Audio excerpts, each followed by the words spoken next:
तो हेलो दोस्तों, आज एसी कोर्स का 19वां दिन है और हमारे विंडो एसी जो हमारी विंडो एसी है वो अब कंप्लीट हो चुकी है। बस इसके बाद एक वीडियो और जाएगा फॉल्ट फाइंडिंग का, उसके बाद फिर हमारी जो विंडो एसी है ये कंप्लीट हो जाएगी। यहाँ पे ये जो 19वां दिन है, यहाँ आज हम लोग सीखने वाले हैं क्वेश्चन और आंसर के बारे में। मतलब विंडो एसी में जो क्वेश्चंस बनते हैं और फिर उसके आंसर्स क्या हैं, इसके बारे में आज हम लोग सीखेंगे, जो कि ये वीडियो आपके इंटरव्यू में बहुत ज़्यादा काम आएगी। या फिर कोई पूछता है, कोई क्वेश्चन करता है, तो वहाँ पे भी इसमें जो भी क्वेश्चंस के आंसर दिखाए जाएंगे वो क्वेश्चंस और आंसर आपको बहुत ज़्यादा हेल्प करेंगे। और आपसे कोई अगर पूछता है तो आप उसको बता सकते हैं, उसका करेक्ट आंसर दे सकते हैं। तो चलिए दोस्तों, आप क्वेश्चन और आंसर वाली वीडियो स्टार्ट करते हैं। और यहाँ पे आपको नोटबुक लेकर के बैठना है और नोटबुक लेकर के बैठेंगे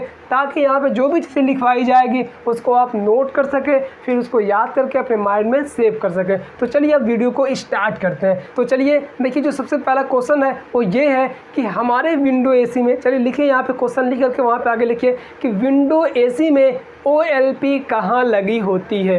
ये लिखने के बाद अब उसके नीचे आंसर लिखिए कंप्रेसर के अंदर। देखिए विंडो एसी में जो OLP लगी होती है, मतलब ओवरलोड प्रोटेक्टर लगी होती है, वो कंप्रेसर के अंदर होती है, वो बाहर नहीं लगी होती है। तो यहाँ पे आंसर हो गया कि कंप्रेसर के अंदर विंडो एसी में OLP लगी होती है। तो दूसरा क्वेश्चन लिखिए, विंडो एसी कितने टन से लेकर कितने टन तक आती है।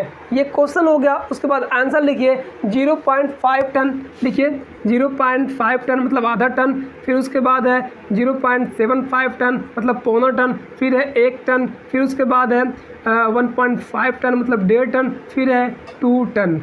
तो ये इतने टन की आती हैं हमारी विंडो एसी, मतलब आधे टन से स्टार्ट होती है और 2 टन तक हमारी विंडो एसी आती है। तो ये आंसर हो गया हमारा क्लियर। तो उसके बाद दूसरा हो गया क्वेश्चन। अब उसके बाद तीसरा क्वेश्चन लिखिए। तीसरा क्वेश्चन लिखिए, विंडो एसी में कौन सा कंप्रेसर लगा होता है। इसका आंसर लिखिए कि विंडो एसी में 2 प्रकार के कंप्रेसर प्रयोग किए जाते हैं।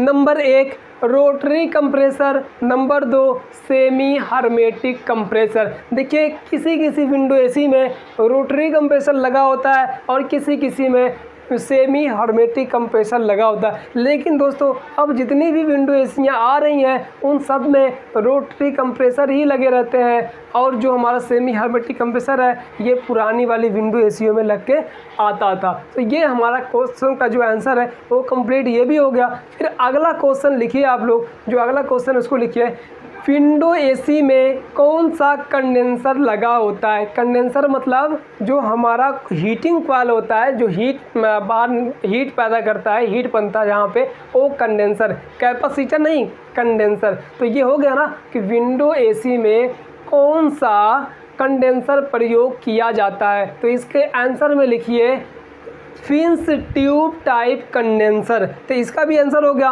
अब दूसरा क्वेश्चन लिखिए, मतलब आगे वाला क्वेश्चन लिखिए, विंडो एसी में कौन सा फिल्टर प्रयोग किया जाता है। अब इसमें आंसर लिखिए स्ट्रेनर फिल्टर। तो ये फिल्टर भी हो गया कि हमारे विंडो एसी में जो प्रयोग होता है फिल्टर, उसका नाम है स्ट्रेनर फिल्टर, मतलब छानने वाला फिल्टर। इसमें कोई भी गोली नहीं होती, इसमें सिर्फ एक जाली होती है जो कचरे को रोकती है। तो चलिए ये भी हो गया। अगला क्वेश्चन लिखिए, विंडो एसी में कौन सी कैटलरी प्रयोग की जाती है। तो वहाँ पे लिखिएगा आंसर में नॉर्मल कैटलरी। तो अब उसके बाद देखिए कैटलरी वाला जो कितने नंबर की और कितनी लंबाई उसकी है वो हमने पार्ट 18 में बता दिया है। मतलब एसी कोर्स का जो 18वां दिन था ना, उसमें हमने कैटलरी के बारे में डिटेल में बता दिया कि हमारे 1 टन की एसी में कितने नंबर कैटलरी लगेगी और हमारे 2 टन की एसी में कितने नंबर कैटलरी लगेगी। तो चलिए कैटलरी भी ये हमारी क्लियर हो गई कि नॉर्मल कैटलरी हमारी लगती है हमारे विंडो एसी में। चलिए ये चीज़ क्लियर हो गया।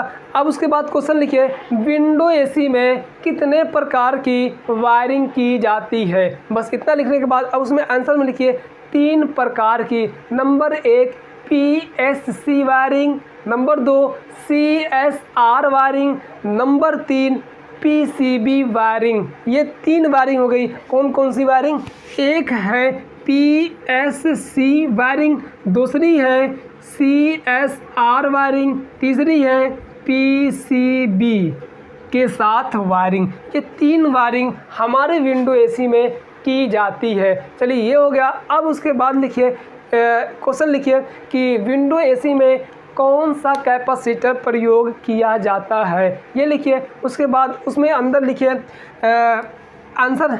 उसके बाद आंसर में लिखिए विंडो एसी में 2 प्रकार के कैपेसिटर प्रयोग किए जाते हैं। Number 1 running capacitor, number 2 starting capacitor. बस इतना लिखना है। अब ये भी क्वेश्चन हमारा ये वाला भी कंप्लीट हो गया। अब अगला क्वेश्चन लिखिए कि विंडो एसी में रनिंग कैपेसिटर कितने एमएफडी से लेकर कितने एमएफडी तक लगता है। तो इसमें आंसर लिखिए अब आप लोग कि 36 एमएफडी से लेकर 55 एमएफडी तक लगता है। बस 36 से लेकर 55 एमएफडी का लगता है। मतलब 55 का भी रहेगा, 50 का भी हो सकता है, 45 का भी हो सकता है, 40 का भी हो सकता है, 36 का भी।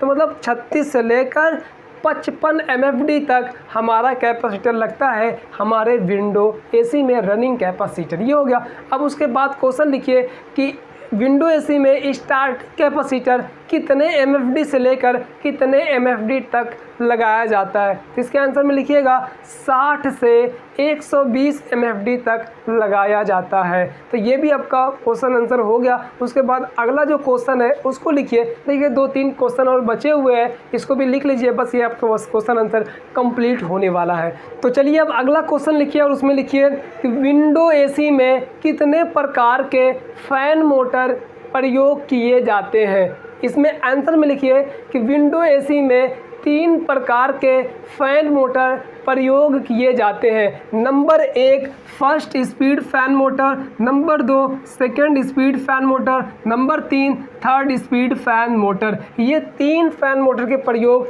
हमारे विंडो एसी में होते हैं। इसका मतलब ये है दोस्तों, किसी किसी विंडो एसी में थर्ड स्पीड फैन मोटर लगा होता है जो कि हाई लो मीडियम की चाल चलता है। मतलब इसमें ये क्वालिटी होती है कि हम अपने स्विच के ज़रिए से इसको हाई भी कर सकते हैं, लो भी कर सकते हैं और मीडियम भी कर सकते हैं। और किसी किसी विंडो एसी में सेकेंड स्पीड का फ़ैन मोटर लगा होता है जिसमें 2 चाल होती है, एक होता है हाई और दूसरा होता है लो। मतलब इसको हम हाई और लो भी कर सकते हैं। और किसी किसी विंडो एसी में हमारा फर्स्ट स्पीड फ़ैन मोटर लगा होता है जिसे हम हाई लो नहीं कर सकते हैं, वो सिर्फ हाई का ही रहेगा, सिर्फ वो हाई चलेगा, उसको ना मीडियम किया जा सकता है और ना ही लो किया जा सकता है। तो यही हमारे 3 फैन मोटर जो है हमारे विंडो एसी में प्रयोग किए जाते हैं। इन तीनों में से कोई एक ना एक फैन मोटर ज़रूर उसमें रहेगा। मतलब या तो फर्स्ट स्पीड फैन मोटर रहेगा, या सेकंड स्पीड फैन मोटर रहेगा, या थर्ड स्पीड फैन मोटर रहेगा।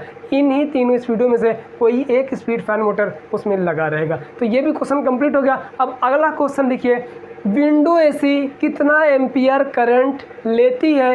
आंसर में लिखिए कि विंडो एसी 6 एम्पियर से लेकर 6 एम्पियर से लेकर 10 एम्पियर तक लेती है। ये हो गया। अब देखिए उसमें क्या है कि छोटी बड़ी एसियाँ होती हैं, मतलब 1 टन 1.5 टन 2 टन जो भी एसी है उसके हिसाब से वो कोई 7 एम्पियर लेगी, कोई 6 एम्पियर लेगी, कोई 6.5 लेगी, कोई 8 लेगी, कोई 8.5 9 10 तक भी मतलब पहुंच जाता है। तो ये इसका एम्पियर होता है। अब अगला और लास्ट जो क्वेश्चन है उसको लिख लीजिए कि विंडो एसी में कितना ग्राम गैस चार्ज किया जाता है। तो ये क्वेश्चन हो गया। आंसर लिखिए कि विंडो एसी में 700 ग्राम से लेकर 1000 ग्राम तक गैस चार्ज किया जाता है। तो ये किसी किसी विंडो एसी में 700-750 ग्राम गैस, किसी किसी में 700 ग्राम, किसी किसी में 850 ग्राम, किसी किसी में 900 ग्राम। इस तरीके से जो भी जितना भी ग्राम गैस उसमें डालना रहेगा ना, या तो उस पर उसका जो स्टिकर होता है दोस्तों, वो जो एसी पे स्टिकर लगा होता है लेबल, उस लेबल पे लिखा रहता है कि इसमें 700 ग्राम गैस चार्ज किया जाएगा, या 800 ग्राम गैस चार्ज किया जाएगा, या फिर इसमें जो एम्पियर भी उसी पे लिखा होता है कि ये 8 एम्पियर लेगी, या फिर 7 एम्पियर लेगी, कि 6 एम्पियर लेगी। तो उसके स्टिकर पे देख के आप जान सकते हैं कि हमारी एसी कितने एम्पियर लेगी या फिर कितना ग्राम गैस इसमें चार्ज किया जाता है। तो ये भी डाउट आपका क्लियर हो गया। तो दोस्तों ये जो क्वेश्चन आंसर था ये अब ख़त्म हो गया। अगर आपके पास भी अभी कोई क्वेश्चन बचा हुआ हो, कोई डाउट बचा हो इस क्वेश्चन आंसर में, तो उसको आप लोग कमेंट करिए और उस क्वेश्चन को वहाँ पे लिखिए। मैं उस क्वेश्चन का भी आंसर दे दूँगा आपको, जिससे कि आपके सारे के सारे डाउट क्लियर हो जाएंगे। तो दोस्तों आप लोग मेहनत करिए। तो दोस्तों कोई भी चीज़ जो है ना वो मुश्किल नहीं होती है। देखिए मुश्किल तब तक होती है जब तक हमें पता नहीं होता है, जब तक हम उसके बारे में जानते नहीं हैं। जब हम उस चीज़ के बारे में जान लेते हैं अच्छी तरीके से तो वो चीज़ें आसान हो जाती है। तो दोस्तों आपको मैं सिखाने के लिए चैनल बनाया हो और यहाँ पे मैं आपको एक परफेक्ट टेक्नीशियन बनाऊँगा, एक बेहतरीन टेक्नीशियन, जिससे कि आप कहीं पे भी जाएंगे वहाँ पे एक बेहतरीन तरीके से काम करेंगे और काम में कोई भी कहीं भी नहीं अब फंसेगा। क्योंकि अब मैं बताने के लिए आ चुका हूँ कि किस तरीके से काम किया जाता है फील्ड में, कैसे उसको परफेक्ट तरीके से सही किया जाता है, जिससे कि हमें रिटर्न कंप्लेन जल्दी ना आए। वो चीज़ मैं आपको बताने के लिए चैनल बनाया हूँ। तो दोस्तों बस आज के लिए इतना ही, और आप लोग इसी तरीके से जुड़े रहिए, जिससे कि आपको बेहतरीन नॉलेज होगा। और जब अच्छा नॉलेज हो जाएगा तो पूरे कॉन्फिडेंस के साथ आप कहीं पे भी जाएंगे काम करने के लिए, तो उसमें कोई भी प्रॉब्लम सब आपको नहीं होगी। तो बस दोस्तों आज के लिए इतना ही, अब मिलेंगे आगे वाली वीडियो में। तो अगर वीडियो अच्छा लगा तो वीडियो को लाइक कर दें, चैनल को सब्सक्राइब कर लें, ताकि हमारी आने वाली सारी की सारी वीडियो आपको मिल सके और आप उससे कुछ सीख सकें।